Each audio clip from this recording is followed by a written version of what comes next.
DE365, Dead End 365, your daily dose of music content. Today we are doing Partynextdoor 4, P4. As you can see, I'm your boy FIFA 24/7 here with Kenneth B. Inge, and we got two special guests. They're not really that special because y'all should know who they are. I got to intro them. Shelton J and Nikki Duce. What it do? How y'all boys doing? What's happening? What's going on? All righty. So, you know, on DE365, we start with the report card portion. There are no features, so we will skip that. All righty. So the production, Nick, I'm going to start with you. How did you feel about the production on this joint? I like the production. Are we giving the grades? Yeah. B plus. The grade. B plus. B okay. plus. Shelton, where you at? I see you agreeing with Nick. I do. I concur. I was gonna say B plus. I really like the production on this. What about you? I'm at a B. Yeah, I'm at a B on production. Yeah. Okay. I think I'm probably going to be the highest. I'm at an A. I really like the production on this. Wow. You were blown away by the production. Huh? You were blown away by the. No, A plus is blown away. Like A plus is blown away. So what's the A then? A is like I really like it. Like I really, really, really like it. Like it to me, it's higher than a B plus. And not because any singular beat threw it away, but like what we were talking about with Bryson Tiller. This created a world around this project. You know what I'm saying? So the production was cohesive beginning to end. So that's why I'm elevating it to an A overall. Okay. What about the singing on here? How did y'all feel about P&D singing? What about you, Nick?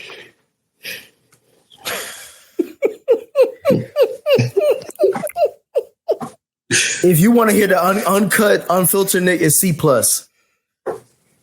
Okay. C plus. That's fair. That's fair. What about you, Shelton? That's real fair. It is a C plus because it is what he do. Yeah, he do what he can do. Yeah. Then C minus.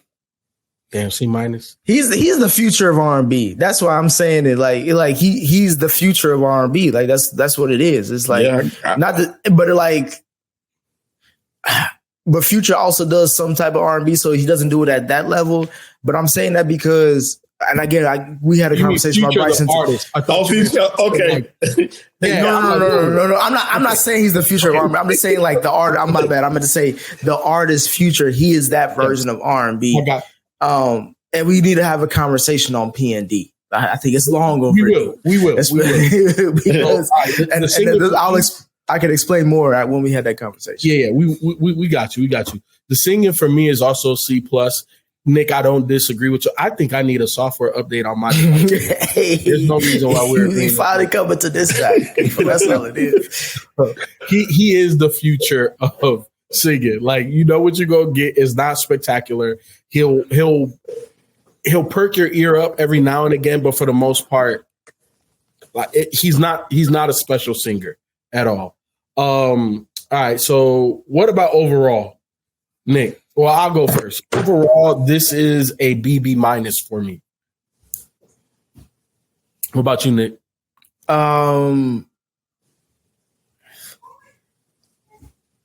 It's a C plus. But it's a high end C plus. Let's say B minus then.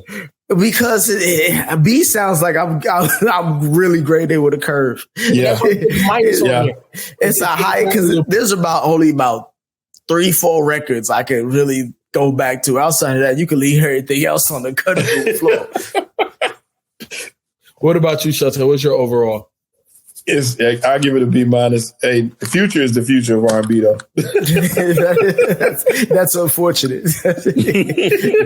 And what about you? It's a D, bro.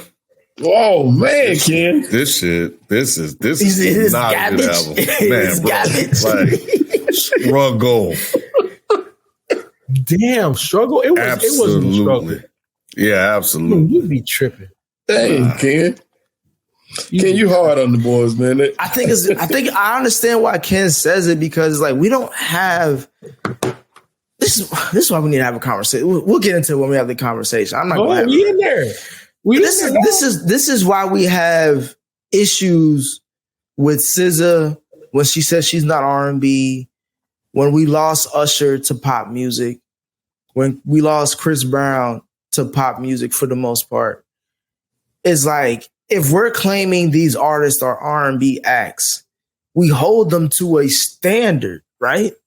A standard that was set on maybe unjustly or unfairly by the 90s neo soul era, to where it's like, if you're going to do a project, we want to hear some records, you know? Mm-hmm.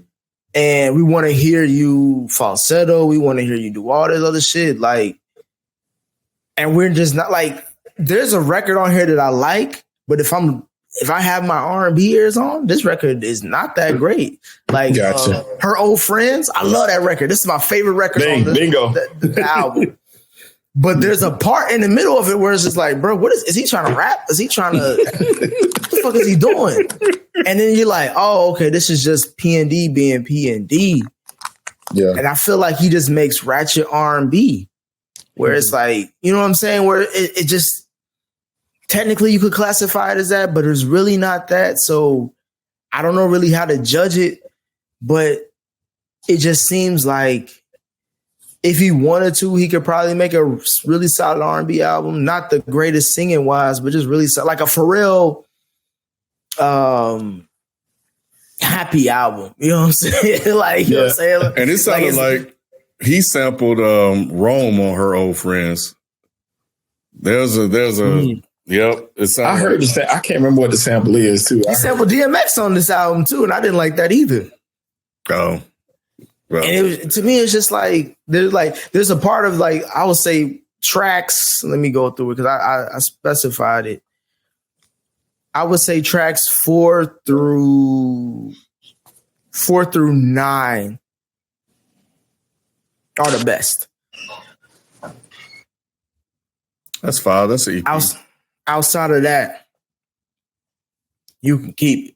It sounded like throwaway. It sounded like a bunch of songs Drake didn't want. Exactly. That's all. That's legit. That's what legit. All of P&D albums for the most part sound like that. They sound like tracks that Drake was like, me and the writers can't really create with this. We gonna let you have these. Yep. We give us you know what I'm saying, the other shit. Yeah. Now I like For Certain. What's funny is I saw evidently he made it a single. So I was like, and then I like Real Woman. So I was like, okay, the 2 songs I would have picked the singles. He picked the singles because I didn't realize the videos till I got to the end for those 2. To me, Make It to the Morning and Her Old Friends should have been singles. Yeah, Her Old Friends. I'm with you on that. That was my one. But it's a. You really got to be a fan of P&D to really like say, oh, that's a single for him. Yeah. Well, for sure, it makes sense as a single. I've been talking about Afrobeats. Yeah, I've been talking about Afrobeats for a minute now, and it makes sense for that to be the lead single on this. Even though the rest of the project obviously don't sound like that, but to reel people in, it makes sense to me. But that was one of my favorites. Nick, I also agree with you. Her Old Friends was dope. Lose My Mind, I didn't think was bad, but it was just like he was doing a little too much. But I do like the song, but he was just doing too much. It's like, bro, I didn't need extra ketchup and mustard. Yeah, he did a lot to start this project off. I don't really like how he started this project off, honestly. Him and it's because these guys are honestly not necessarily, they're R&B, but they're not really singers like that. So you can't expect a whole lot from them. But really and truly, as a R&B producer, I would push them for range. Meaning, I want to find out how far you can go up and how far low you can go down, and try to make you move between that instead of keeping you so straight. Because if you keep it straight, everything's going to sound alike. It's going to sound like one consistent record. It's like one record sometimes. I feel like for me, Shelton, it's more about like, I just want to see how good Japan is. How good are you as a songwriter?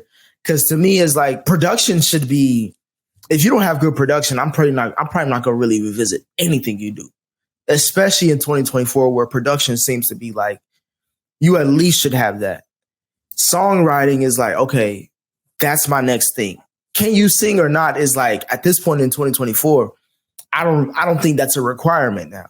You know what I'm saying? Like, I don't think that you. That's a crazy statement, bro. I'm just saying though, like if you listen to these artists, bro, you wouldn't say, bro, FIFO, would you want to hear SZA a cappella on a random stage? You know what? Look, this is what I'm gonna say to that statement, because I felt like that for a long time. About what's his name? I can't remember his name. It was a particular artist. What's his name? He made Shooter with Lil Wayne. Oh, right? Robin Thicke. Robin Thicke. I always thought Robin Thicke didn't sound that great until I saw him live, and he was a cappella, and I was like, whatever they doing in the studio, bro, they messing you up. Like you sound amazing. You sound like you're behind a filter on your records. Mm-hmm. So Robin Thicke is a way better talent than most of these dudes. Yeah. I don't know why you thought that in the first place. Yeah, he can sing, bro. I didn't know based off of the records, and all I'm saying is after seeing that in person, I can't say like this person is not that good, you know what I'm saying, outside of the studio. You know, because another one is T-Pain sounds good without the fucking vocoder. You know what I'm saying? Without the effect on his voice. I'm not saying that he's amazing, but what I'm saying is I would like to hear. Yeah, but he kind of set the precedent for where we are now. Yeah, like kind of. Yeah, Nick is right. It isn't a requirement today. It's a requirement for me. Like, this is a standard that I hold artists to. But most of these cats nowadays, they don't care about that. I do feel like it may change. It feels like some of that is starting to come back. Like, you have to have some type of vocal talent these days. But, you know, for the most part, I think people are kind of where Nick is at. For me, I'm with Shelton. I need to know what you can do. I don't, you know, because your vocals can definitely sell sometimes a bad song, you know? So yeah, have you seen the hell out of it? Yeah, that should have worked. But can I disagree? Because as far as like songwriting always will stand out to me, because to me, anybody can sing, but no one can really make a great song, a good to great song. Like that's where the talent separates. And I feel like, and as I'm saying that, to combat that as well, FIFO, if you thought Robin Thicke was basic with his vocals, I don't know how the hell you judging these niggas that we reviewing, because I'm like, golly, I would like Summer Walker. Do you want to hear Summer Walker sing a cappella? And she's supposed to be one of the leaders of R&B, like, and this is no disrespect to them. It's just more of like, I know your level of talent because I grew up on listening to R&B music.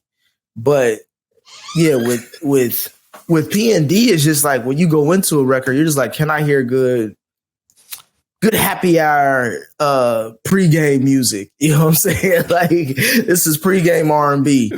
Time out music. Yeah, we're going to commercial. This the biddies that are between the ages of 20 and 30 that are really listening to his records and saying like, I like this artist. I like this. This is what I consider R&B. I think anybody 30 plus is like, this nigga ain't doing shit for me. Yeah, I think to your point about the pen game, but that's where they go get songwriters. Like, that's why R&B is different. They just go get somebody that can write the song for them. But to Shelton's point, what am I writing to? But he's one of those though. That's why I have high expectations for him, because he is a songwriter. Mm-hmm. He is somebody who's written for Rihanna, who may have written for Beyonce, definitely written for Drake. It's like and they are A-list artists, so it's just like, I do expect you to make better records because I know your pen game. Mm-hmm. Like your talent plus your songwriting should make you have at least a top 10 R&B record of the year.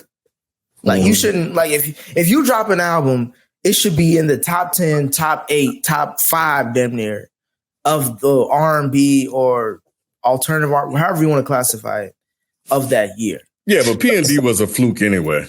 Yeah, and I agree with you on that too, Ken. Nick, that's hard sometimes because a lot of writers, to be a songwriter, a lot of times it's what you hear. So I can hear something, and then if that artist, and it goes back to what we were talking about, that artist got to be able to deliver it. I can pen Rihanna something, and she bring it to life with her vocals.